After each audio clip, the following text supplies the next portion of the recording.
Hey everybody, welcome back to the Greg Brownville Dimension. Well, the last two episodes of GBD have gotten a strong response, and I've received a number of questions from y'all responding to those episodes, and also some just kind of out of left field that I thought were fun.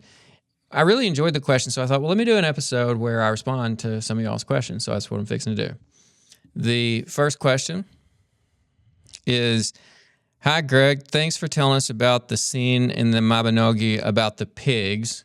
I was fascinated by the comparison between this scene and lucid dreams. Were you just making an analogy, or is there something deeper going on? Well, this question really resonated with me because I'd been thinking about it myself, and I do think there's something deeper going on. Just to catch y'all up, in case you didn't see this episode that the person's referring to here, in a recent episode, I talked about a scene in this collection of stories from the world of medieval Wales, probably from earlier than that, but they were written down in the medieval period in Wales. It's called the Mabinogi, and sometimes written as Mabinogion, which is an erroneous form of the word, but Mabinogi is the proper form. Okay, and I was talking about this scene in which a character named Gwydion approaches a character named Math, and he says, hey, Math, you need to know about these animals that have shown up in Wales. And Math says, well, what are they called? And he says, hobai. And he says, well, what are they like? And Gwydion says, well, they're small, and their meat is better than beef. And their name varies. Actually, now they're called moch.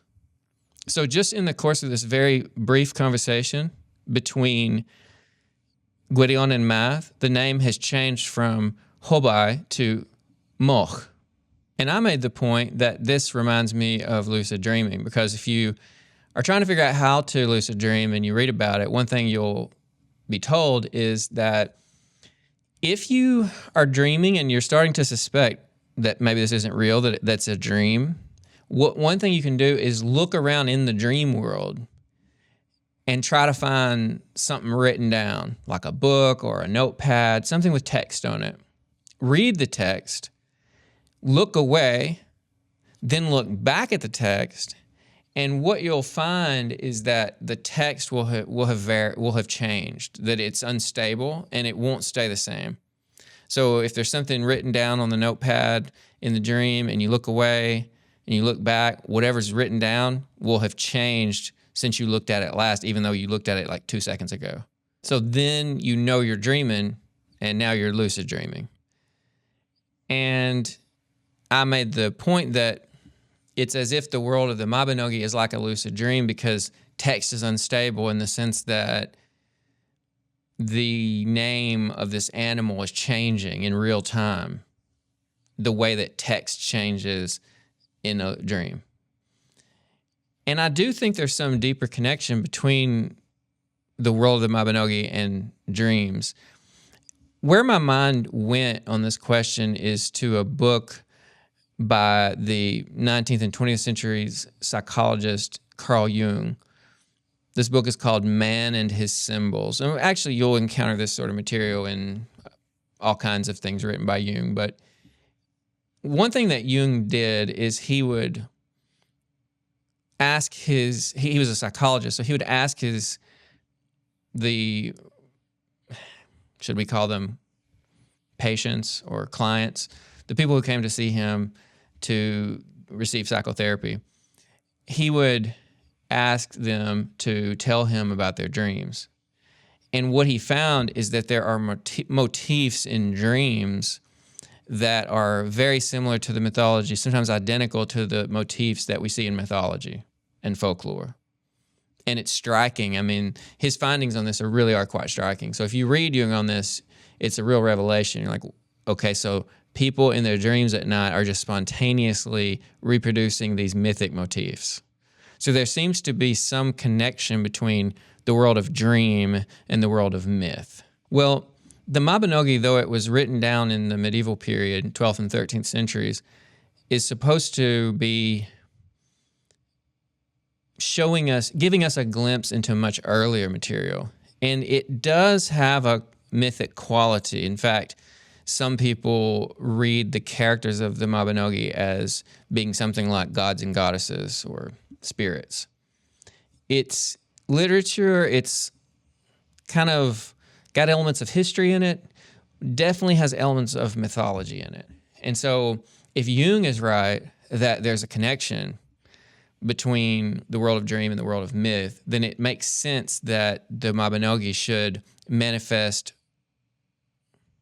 some dynamics or motifs that we might see in the world of dream, but it's doing it in a very interesting way. So not in the way that Jung understood exactly, at least in the Jung that I've read, because he focused on like image patterns and narrative patterns. This is not what that is. It's almost about the fabric of dream and the fabric of myth, that this idea that the text is unstable, that the world itself, the kind of basic essence of dream or myth, is this kind of almost quantum indeterminacy or kind of a poetic indeterminacy, such that the essence of the thing down at the elemental level is not fixed, but it's in process and it's responding to our perception and the moment, and it's changing. And I think another thing that may be going on here might have to do with the difference between the oral tradition and the print tradition. I was talking about this with my colleague Rajani Sudan the other day, and she suggested that there could be something like this going on. I was thinking about what she said, and what came to my mind is that the Mabinogi is, as I said before, being written down in the medieval period, but the material is much older than that, probably. And so there's kind of a recollection built into this literary work, the Mabinogi, of the oral tradition, even though the Mabinogi itself, as we now have it, is a written work.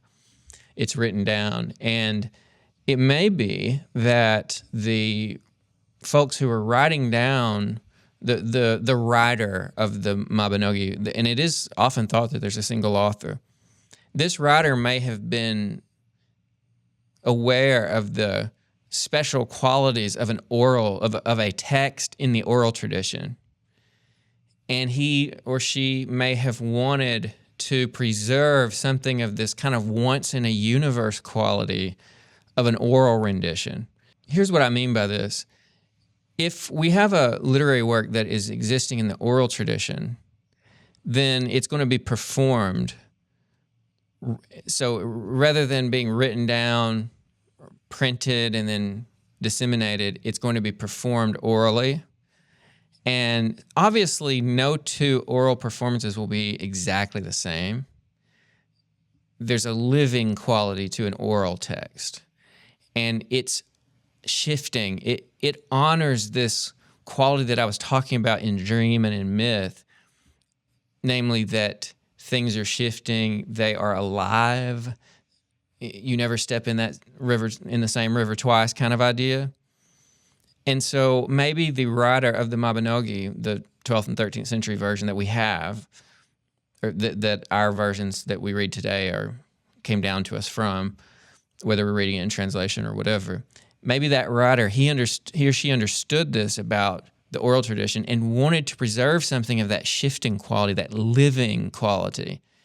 And this moment with the pigs might manifest that this is not fixed, it's changing. And so that's one way of thinking about it as well, that it marks some important moment in the shift from oral tradition to print culture, and some awareness on the part of this literary genius who wrote the Mabinogi, some awareness on that writer's part that the written version somehow needs to preserve that living quality, that shifting quality, not shape-shifting, but just a living, how to say it, a kind of lack of fixity such that it responds to the moment. You can't capture it. and make it an object, a stable object, in the same way that a text in a lucid dream is not stable. So that's pretty much what I have to say about that question. Thank you for the question. It's a very good one. Okay, the next question. Greg, what do you think about the Welsh stories, folk tales, about human beings marrying the Tylwyth Teg? The Tylwyth Teg are sort of the Welsh fairy. You can translate it as fairies. It means fair family. Teg means fair. Tylwyth means family. The modern Welsh word for family is teulu, but this is kind of an older. Tylwyth is a more obscure word for family in Welsh. Okay. There are these stories in Welsh folklore about human beings marrying Tylwyth Teg, the fairies. And I've read a number of them that involve a male adult human happening upon a female adult Tylwyth Teg, member of the Tylwyth Teg, often around a lake.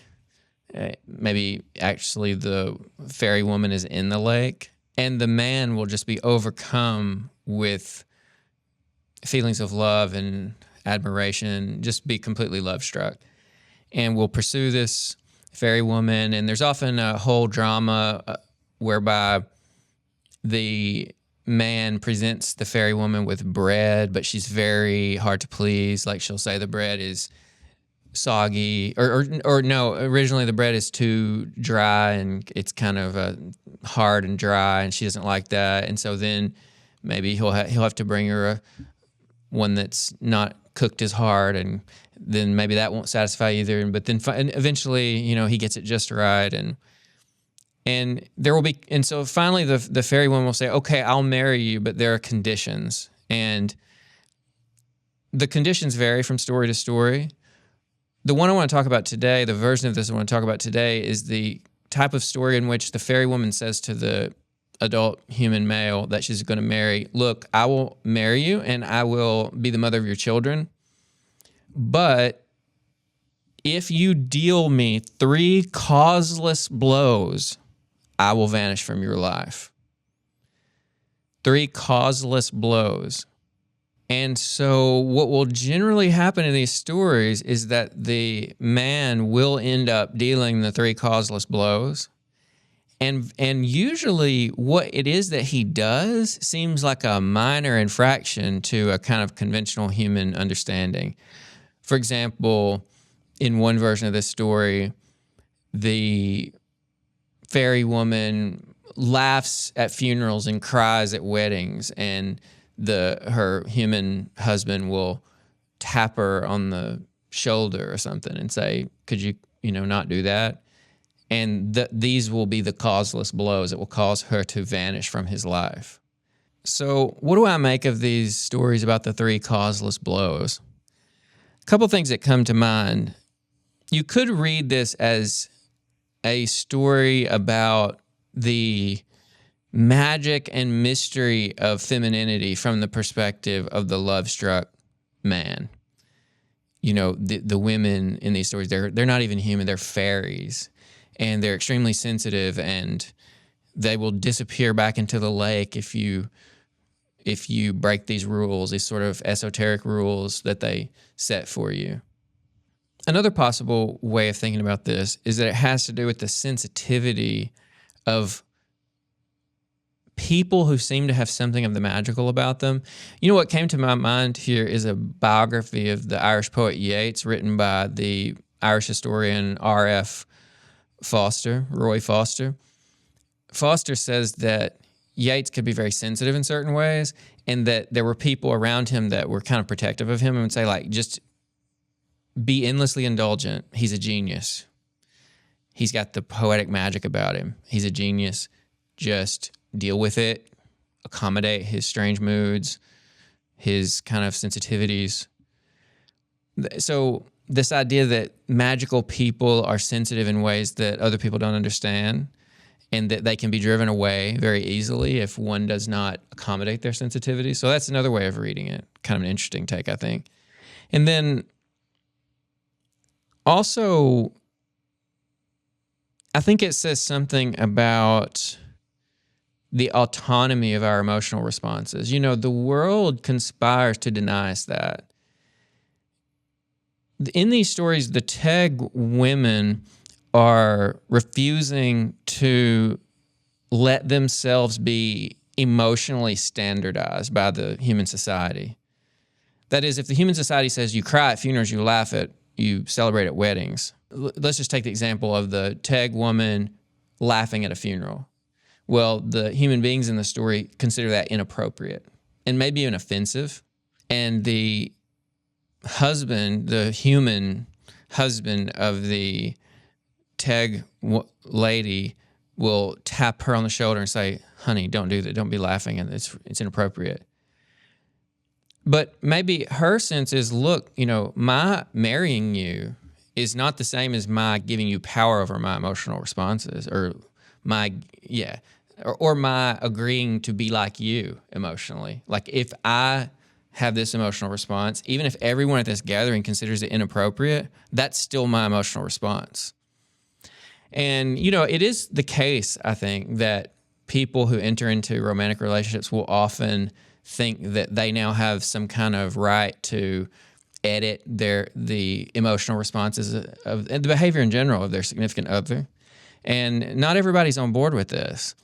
So that's one way of reading it. And, you know, I also think that it may have something to do with the mystery of human emotion. I remember one time when I was 15, I was reading a poem by T.S. Eliot called The Love Song of J. Alfred Prufrock. I was reading it for the first time. I had only then discovered that poem in an anthology. I just happened upon it. So this is the very first time I had read it. And I remember exactly where I was in my house in Pumpkin Bend, Arkansas. I read this poem, which is just a drop-dead beautiful poem. It's a lovely poem by Eliot. I highly recommend it if you happen not to have read it. The Love Song of J. Alfred Prufrock. And it's a sad poem. But when I read it, I just burst out laughing. And this has happened to me many times happened to me as a reader many times, or I read something that is sad, sometimes downright tragic, and I'll burst out laughing, which would seem like an inappropriate emotional response. But the sublimity of the poetry, perhaps mixed mysteriously with the sadness of the character or the voice or the story, whatever it is in the poem, will produce this response in me. And that's my authentic response. And I wouldn't like it very much if somebody tried to, you know, tap me on the shoulder and tell me not to be laughing at Prufrock because it's an inappropriate response. So this is another way of thinking about these stories. That it's reminding us that we don't have to let other people control the ways we respond to whatever presents itself to us in our lives. And then I think another reading I'd like to put out there as a possibility. I think this story may have something to do with, it may be saying something about the fragility and the delicateness of magical experience, of magic as we experience it in life. I was just thinking about this the other day because I was telling a friend of mine named Kyle, who's a filmmaker, about an experience I had when I was in grad school. I just by chance met a guy named J.R. Hamilton, a blues singer in rural Arkansas. And he invited me to join his band and sing and play harmonica on the weekends for his like barbecue parties. He would cook barbecued goat or barbecued pork, and people would be playing cards and dancing and drinking, and we would play music. And it was a joyous experience. And at the time, it just seemed like something that had fallen into my life like manna from heaven.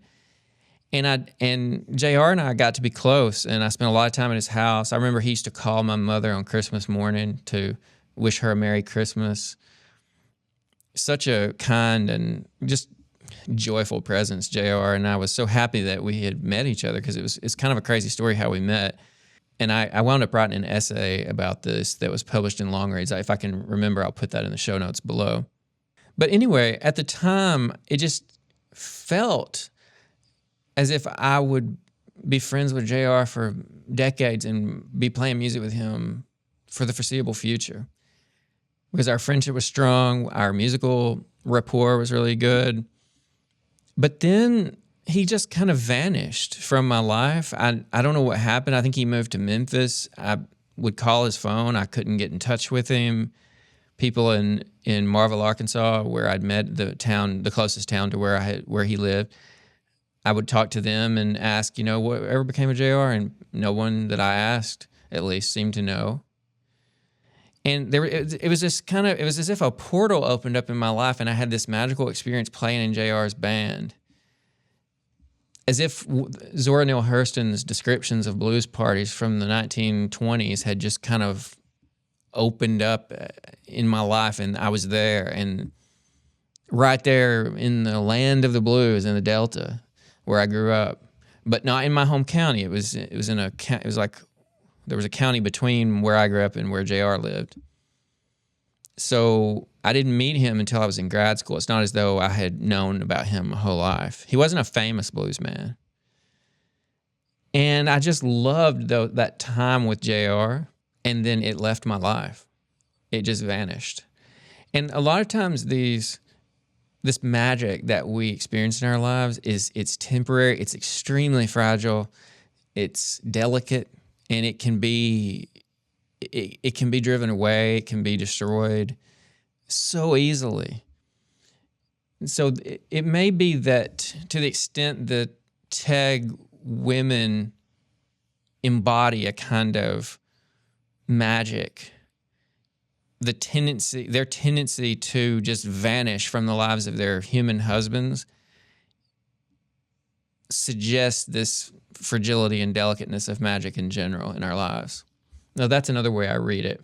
The third question is really out of left field. It has nothing to do with what I've been talking about in recent episodes, but I thought it was kind of fun, so I decided to include it. Hey, Greg Brownderville Dimension. What do you think about the upcoming fight between Mike Tyson and Jake Paul? Okay, so it turns out I am a boxing fan, and maybe this person knew this because I have occasionally referred to boxing on the channel. So Mike Tyson, the legendary heavyweight, is at the age of 58 is going to fight a 27-year-old named Jake Paul, 27, 28, a guy in his mid to late 20s, Jake Paul, in July. And it's caused a whole stir in the world of sport because some people think the fight never should have been sanctioned, that it's incredibly dangerous to sanction a fight involving a 58-year-old, even if that 58-year-old is the singularly ferocious Mike Tyson. I mean, when Mike Tyson was 20 years old, he just seemed unstoppable as a heavyweight boxer. But now he's 58 years old, and people worry that he could be badly injured because the guy he's fighting, Jake Paul, I mean, he's a YouTuber originally, but he's taking boxing seriously, and I mean, he's no, world-class heavyweight or anything, but he's not a joke. I mean, he can box, and he does have power in his right hand. So it is a little scary for Mike Tyson, but at the same time, it's scary for Jake Paul because Mike Tyson looks to be in excellent shape. So, I mean, what if he recaptures his old magic and ferocity and comes out there and just destroys Jake Paul? Because there's no question that even a younger Mike Tyson on his worst night would absolutely maul Jake Paul. There's no question about that. I mean, Jake's only chance here is that Tyson's just an old man, and after a couple of minutes, if Jake Paul can just fend him off for a couple of minutes, Tyson will get tired, and that'll be that, and then Jake Paul can knock him out. I have no idea what's going to happen, but what's interesting about it to me is the question of why it's so fascinating. It is admittedly fascinating, and I think it's really captured the imagination of the public. I mean, I'm getting questions about this, not about Tyson Fury, Alexander Usyk, which is coming up this coming weekend. I mean, that's the big fight. That's the fight that we ought to be fascinated with, and I am, for one, fascinated by it. This fight between Tyson Fury and Alexander Usyk coming up this coming weekend, May 18th, is for the undisputed heavyweight championship of the world. The first time we will have had an undisputed fight at the heavyweight in the heavyweight division since the late 90s, like 1999, something like that. So that's the big news. And it's interesting too, because Tyson Fury was named Tyson after Mike Tyson, because Tyson Fury's dad, John Fury, who was a fighter himself, said, my son's going to be the heavyweight champion of the world. And lo and behold, he is the heavyweight champion of the world. He has the WBC belt, World Heavyweight Championship belt. Strange how a father can just sense that and maybe, help direct the son's life in such a way as to produce that outcome. Kind of a crazy thing. So here we have this undisputed heavyweight championship fight coming up in a week, and I'm getting questions about Mike Tyson, the 58-year-old, and Jake Paul. That fight's not until July. This is the fight that in the United States, strangely enough, has captured the imagination, not the Tyson Fury-Alexander Usyk fight. Well, so what is it about this Mike Tyson-Jake Paul fight that has captivated us? One thing is the old Toby Keith idea. Y'all know the country singer Toby Keith. He has this song, this great line in it, something like, I ain't as good as I once was, but I'm as good once as I ever was, which is a cool line. That is, imagine somebody who's kind of past his prime, but at any given moment can be just as good as he ever was. Now, he can't sustain it, but for a moment, for one time, he can be as good as he ever was. That's the kind of dream. And it makes me think of Beowulf, going out for that last fight with the dragon. It makes me think of the last quick draw of Val Kilmer's character in that movie Tombstone. There's something appealing about this idea. I think we like it for the same reason that we love watching LeBron James and Tom Brady late in their careers, because it's sort of death-defying. I think that's really what it's about, is that you can beat Father Time. We have a fantasy about that because we don't want to die. If Mike Tyson, at the age of 58, can go out there and knock out Jake Paul, maybe we can fend off death a little bit. I ain't as good as I once was, but I'm as good once as I ever was. Tonight, I'm fending off death. So that's part of it, I think. But I think there's something else going on, and it makes me think about a poem by Edgar Lee Masters. Do y'all know the book, The Spoon River Anthology? It's a collection of poems that are in the voices of dead people. The idea is that there's this cemetery along Spoon River, and all the dead people in the grave can speak in this poetry collection. We hear what they're thinking from the other side, from death, from the afterlife. They're essentially shades or ghosts talking to us.